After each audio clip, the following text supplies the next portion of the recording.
tutorial cara menggulung daptip non-lem.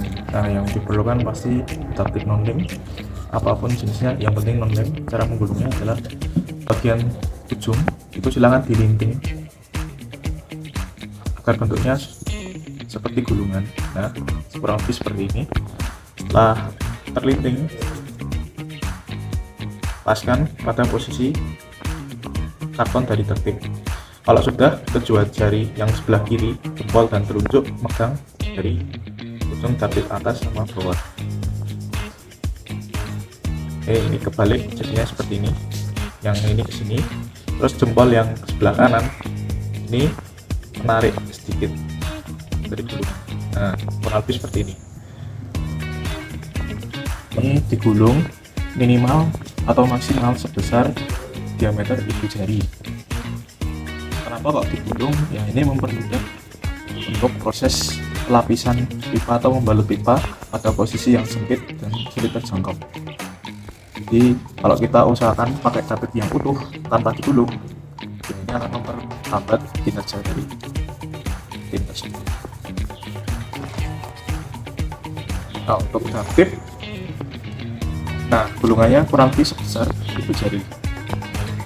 Jadi jangan melebihi ini, jangan kurang dari sini. Ini udah cukup oke.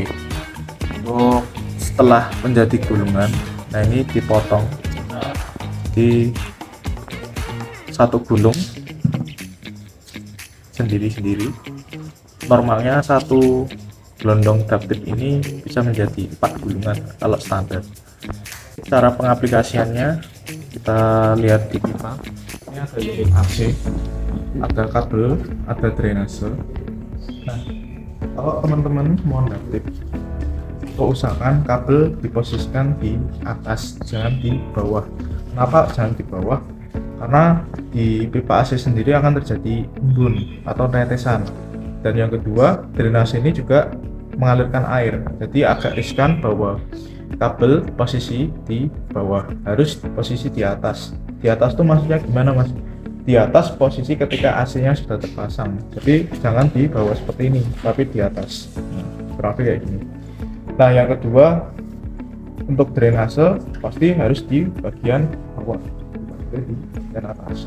Kalau ke atas, maka bagian drainase yang ada di sini ini tidak lancar karena tidak miring nanti.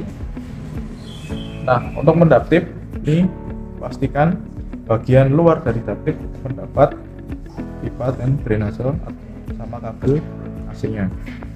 Nah, ini cara mendaptipnya, digulung. Untuk mendaptip sendiri itu dari ujung ke ujung, jadi usahakan rapat. Jadi gulungan per gulungan ini konsisten, tidak besar tidak kecil, jaraknya pas. Ini digulung. Nah, untuk drainase sendiri kalau perlu disambung dulu, disambung baru ditambahkan daptipnya. Oke, karena drainase tadi belum disambung, nah ini drainase fleksibel. Karena ukurannya tidak muat, maka kita sobek bagian atas, bisa menggunakan cutter, disobek seperti ini. Nah, sobekannya itu harus diposisikan di atas agar tidak terjadi rembes. Nah, setelah dipasang seperti ini, siapkan isolasi untuk mensil dari si drainase dan drainase ori dan pipa drainase fleksibel. Oke, kita usahakan rapat, jangan sampai kendor. Oke, kalau sudah kita potong, baru kita melanjutkan daptipnya.